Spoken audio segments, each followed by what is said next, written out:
এই ছাপড়ায় ওয়ারিং করা লাগবে, একটা ভালো ইলেকট্রিশিয়ানের প্রয়োজন। আপনার বিল্ডিং এর কাজ করা লাগবে, একটা ভালো ইলেকট্রিশিয়ান প্রয়োজন। আপনার একটা ফ্যান নষ্ট হয়েছে, আপনার একটা লাইট নষ্ট হয়েছে, এগুলো ঠিক করার জন্য কি ইলেকট্রিশিয়ান প্রয়োজন। তো মানিকগঞ্জ প্রজন্ম সঙ্গে যদি ভালো একজন ইলেকট্রিশিয়ান থাকে, আমরা তার বিজ্ঞাপন করব। বিজ্ঞাপনটা কি?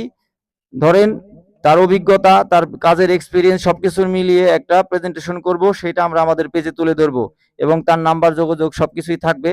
যদি কোনো মানুষের প্রয়োজন হয়, এখান থেকে তার সেবাটা নিতে পারবে। এরকম অন্যান্য যে ডিপার্টমেন্টে রয়েছে, প্রত্যেকটা ডিপার্টমেন্টের আমরা মানুষকে সেবা দেওয়ার চেষ্টা করব। সঙ্গী হয়েছিলেন কয়জন? 1 2 3 4 5 জন। 5 জন, আর কেউ নাই?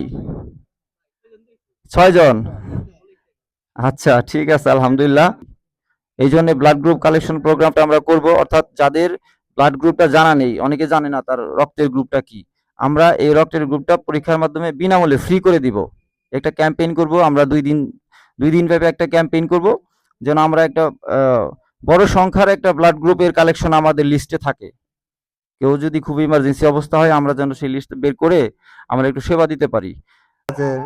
কিছুদিন ধরে যে শিশু নির্যাতন বাইরে গেছে, সেটার উপরে আমাদেরকে একটু নজর রাখা খুবই গুরুত্বপূর্ণ।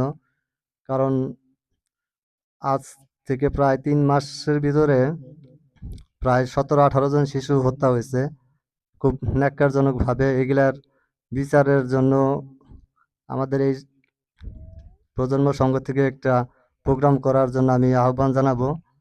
বেশি পায় সময়, তখন আমি দেখতে পাই একজন মহিলা, যে বৃদ্ধ, একটা ভ্যান গাড়ি সিস্টেম আর কি, ওইটা করে কিছু সবজি বিক্রি করে সে। তার প্রচুর কষ্ট হয়, মানে ভ্যান গাড়ি নিয়ে সবজি বিক্রি করতে। তার ভ্যানে সেরকম পরিমাণ সবজি নাই যে যে বিক্রি করবে প্রত্যেকদিন।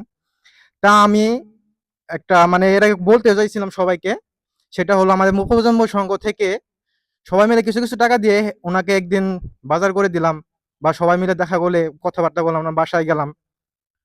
আমি একটা কথা বলতে চাই, সেটা হচ্ছিলাম আমাদের একটা ড্রেনের দরকার ছিল আমাদের এই যে ফরেস্টের বাড়ি এই জায়গা থেকে ইয়াসিনদের বাসার ওই পর্যন্ত। এটা এখন আমাদের পাশ হয় নাই, যার কারণে আমাদের এই সাইডের এলাকার মানুষজনের অনেক সমস্যা হইতেছে। আমরা নয়ন ভাইয়ের জন্য দোয়া করি। তিনি হেফজ শেষ করে এখন মাওলানায় ভর্তি হয়েছেন। তার বাবা মা তাকে খুব কষ্ট করিয়ে হেফজটা শেষ করিয়েছেন। আমরা সকলেই তার জন্য দোয়া করব, রাখেন, এবং আগামী কুরবানিটা যেন সুন্দরভাবে করতে পারি, বেশি বেশি করে গোশত খেতে পারি। ধন্যবাদ সকলকে। আল্লাহ হাফেজ। আসসালামু আলাইকুম রহমতুল্লাহ।